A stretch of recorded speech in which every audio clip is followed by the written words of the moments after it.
You're watching this right now. You probably won't comment. You won't like it. You might not even subscribe. But you'll watch the whole thing, and you'll remember it next Tuesday at 2 a.m. You know who posted what last week. You noticed when someone changed their bio. You saw the breakup before it was announced. You've never said a word about any of it. Not because you don't care, because you see so much that saying anything feels like revealing how much you've been paying attention. This video is about the 90% that every platform pretends doesn't exist. The people who watch everything, absorb everything, know more about the room than anyone in it, and leave no trace. The world calls it passive. What's actually happening is one of the most sophisticated forms of information processing the social brain can do. In 2006, researcher Jakob Nielsen documented what he called the 99-1 rule. In any online community, 90% of users never create content. 9% contribute occasionally. 1% generates almost everything you see. The lurker isn't the outlier. The lurker is the majority. Every platform is architected for that 1%. The metrics, the algorithms, the engagement dashboards, all built around the 10% who speak, which means there is no metric for silent presence. The system cannot see you, and it has decided that what it cannot see does not count. But silence isn't absence. In 1991, researchers Jean Lève and Etienne Wenger described something they called legitimate peripheral participation, the idea that people enter communities by observing from the edges before moving toward the center. Watching from the periphery isn't passivity, it's a process, mapping, absorbing, making sense of a room before deciding if it's safe to enter. Here's what's actually happening while that process runs. When someone is composing a post, their attention is split between what they're saying and how it will land, between the thought and the performance of the thought. That division has a cost. The person watching pays no such tax. Their attention is whole, undivided, pointed entirely at what's in front of them. Psychologists call this social monitoring, the active tracking of relational dynamics, status signals, and behavioral patterns in real time. And the person who never posts does this at a level most participants can't, because participation fragments attention, observation concentrates it. Consider what that actually looks like. Instagram, 11 p.m.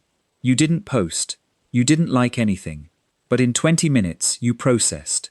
A colleague traveling with someone new, a friend who quietly changed his status, someone selling something they were giving away for free 3 months ago. You closed the app knowing the architecture of 3 people's lives better than they know yours. The app registered 0 interactions. For the system, you didn't exist. For the room, you were the most attentive person in it. If what you've heard so far already feels uncomfortably specific, if you've been nodding at a screen without saying so, subscribe to Quiet Psychology, because where this goes next is darker and more honest than where we've been. The asymmetry starts small. You know everyone's story. No one knows yours. That starts as protection, distance as safety, observation as armor, the periphery as the only place where the cost of presence doesn't follow you. For a while, that's not wrong.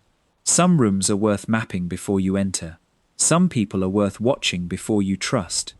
But asymmetry accumulates. You've watched someone for months, maybe years. You know their patterns, their moods, the way they write when they're tired versus when they're performing. You feel close to them. They don't know you exist. That's not a relationship. That's a parasocial connection. Real on one side, completely absent on the other. And the strange grief of parasocial bonds is that when they break, only one person mourns. And then there's the reason that's hardest to admit out loud. You don't comment, not because you have nothing to say. You don't comment because commenting would reveal how closely you've been watching. Knowing that much about someone who doesn't know you've been paying attention, that feels like a kind of intimacy that was never authorized. So you protect them from knowing. And in the process, you protect yourself from existing. But here's where it gets complicated. Expertise about others and blindness about yourself can coexist perfectly. Every hour spent monitoring someone else's life is an hour you didn't have to sit with yours. That's not always protection. Sometimes it's the most sophisticated form of avoidance available. You're not watching because the content is compelling. You're watching because watching is easier than being watched. The distance between observing life and living it grows slowly. You don't notice until the gap has become the entire architecture of how you exist online. So the question worth sitting with is this: are you watching because you're choosing to, or because showing up stopped feeling safe a long time ago? You don't have to answer out loud, but notice that you have one.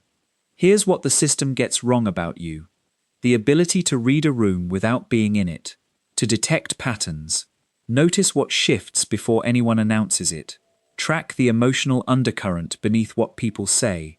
That's not a consolation prize. That's a rare form of intelligence. Most people are too busy performing presence to actually pay attention. You pay attention. That matters. The problem isn't the observation. It's when observation becomes the only thing. And here's the evidence that it isn't permanent. You almost did. More than once. You typed the comment. You read it back. You deleted it. You opened the chat. You closed it before sending. You started the email 3 times and sent it 0. Every almost is not evidence of failure. It's evidence of desire. The impulse is intact. The system is in standby, not off. Standby means the function exists. What's missing is the moment where the cost of staying quiet starts to feel heavier than the cost of speaking. If you love someone like this, someone who sees everything, says nothing, and you've read their silence as indifference, you're misreading it. They know more about you than you think. They noticed when you changed. They've been paying the kind of attention most people have forgotten how to give. They're not absent. They're the most present person in the room that no one looks at. And if you are this person, the desire to connect is intact. You are not broken. You are in standby. And standby is not the same as finished. Presence doesn't need to be a performance. It doesn't need to be brave, or polished, or fully formed.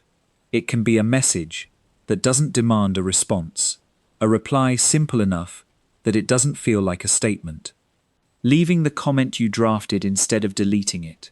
The signal doesn't have to be loud to land. In fact, when you finally speak, after all that watching, all that filtering, it won't be noise, it will be signal. Because the same quality of attention that kept you silent is exactly what makes what you say worth hearing. When the lurker speaks, the room changes. Not because the words are louder, because they're rare. You've been sitting in the audience your whole life. You know every actor's timing, every scene change, every line that lands, and every one that falls flat. You've been in the dark so long that stepping into the light feels blinding. Not because you can't perform, because you've watched enough performances to know the difference between real and rehearsed. But the audience is not separate from the show. Every person watching is part of the room. You were never outside. You were always part of it.